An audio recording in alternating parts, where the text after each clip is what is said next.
I was 15 years old when I watched my first foreign film. I didn't really have too many expectations going into it, just that the language would be different and the social customs of the actors would be unique. While I was watching it, my eyes kept moving swiftly between the subtitles towards the bottom of the screen and the actor who was speaking. I wanted to see their faces and know what they were talking about at the same time, so my eyes just kept moving up and down.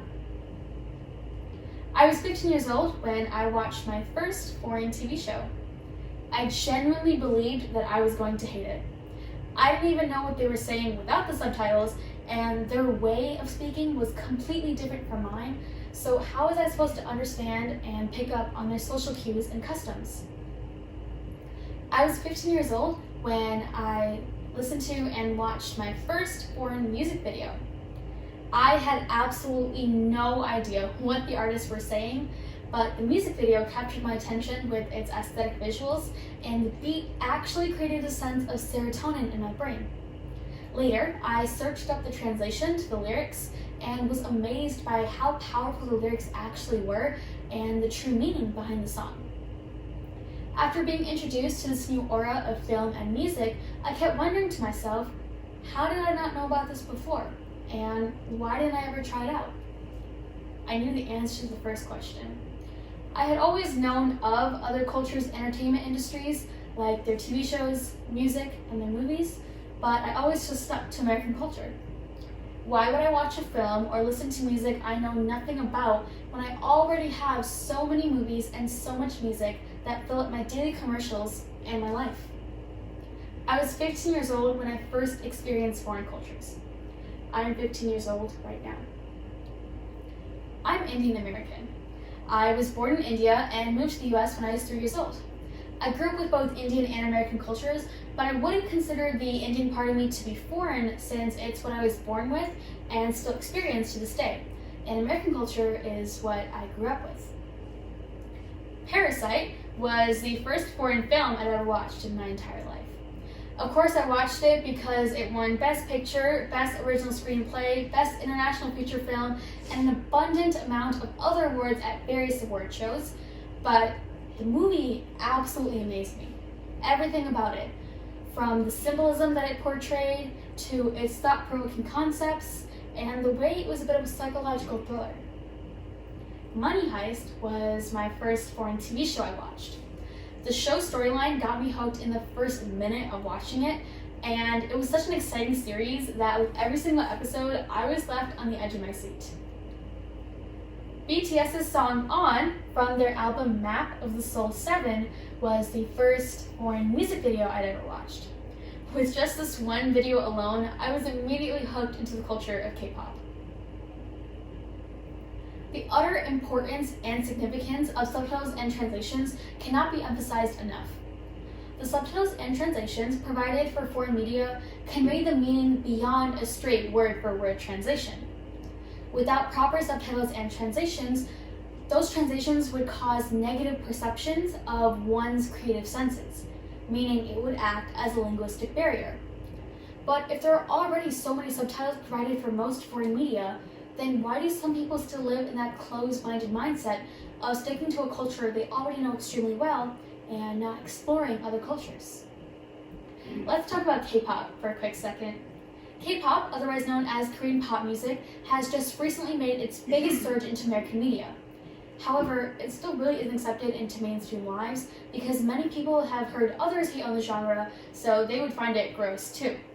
The most common reason why people don't like K-pop music is because they can't understand what the artists are saying since they're singing in Korean, so they can't connect with the music. This is where the first barrier begins. Music is a universal language of mankind. It is a form of communication that has the ability to transcend space and time, touching the hearts of people worldwide. With just one beat, one note, or one melody, a roller coaster of emotions can be transmitted from one soul to the next. The word music itself really is just an expression. With it, you can experience feelings that you can't get anywhere else. Even if you don't understand the language, you can still love the music. It's a little reminder that there's something else beside us in this universe. an existing harmonic connection between all living beings.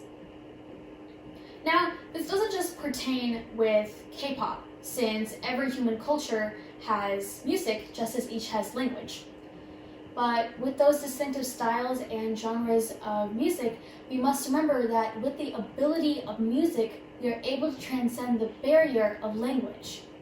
It's a bridge connecting cultural heritages and different backgrounds. It erases the line that defines all borders and allows a group of people to feel the same thing at the same time. It is only up to us to see past that page of translations. Now, if you truly want to know the meaning behind a song, by all means, search it up. We live in a world where technology is thriving and connecting us more and more. And in just a few seconds, we have the resources to surpass all of these linguistic barriers. Another type of foreign media that is continually looked down upon is anime.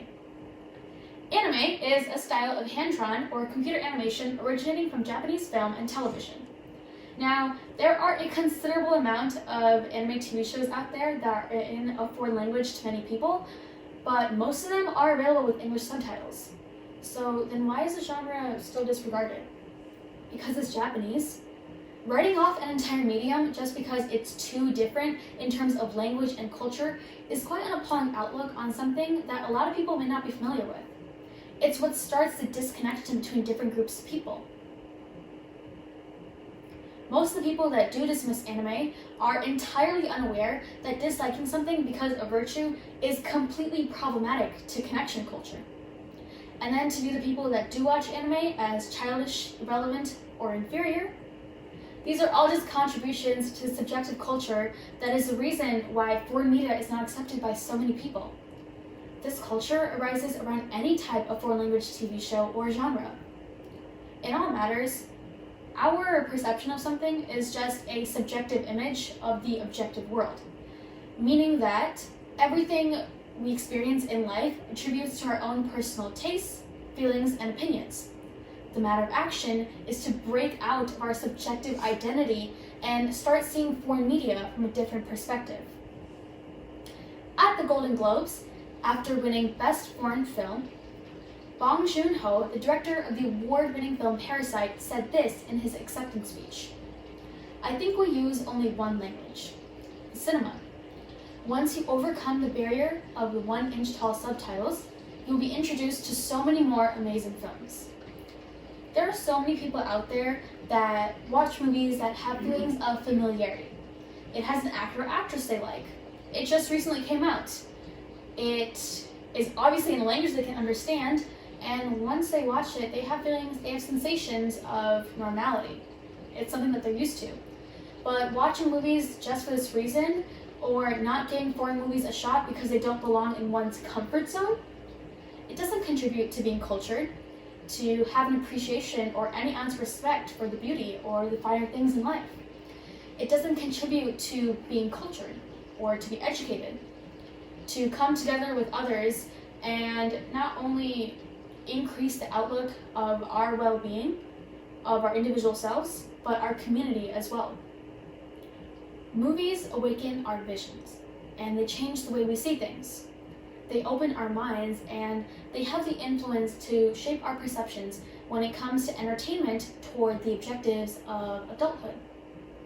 Comfort zones, on the other hand, they limit our mindset when it comes to viewing the world, because with comfort zones, we are only used to what we experience in life, and we don't try to see through the lives of other people. So why is it that we can't seem to see past that 1-inch barrier of subtitles, that one page of translations? The truth is, we can. Of course we can. We have the power to discover the beauty of the world and explore the cultures embedded in it. It's one of the biggest ways to connect ourselves to our humanity, to know that there is more than what we know out there. It all starts with trying. Trying a new foreign TV show, song, or movie, to just sit there and listen and watch and take it all in. With just that one action alone, we are transcending language, and it means so much. To alter that closed-minded mindset, to see beyond what we are used to, what we are familiar with. to overcome that roadblock of subtitles and translations. Only then do we have the ability to celebrate the beauty of foreign media and open our eyes to the crazy, lovely cultures of the world. Thank you.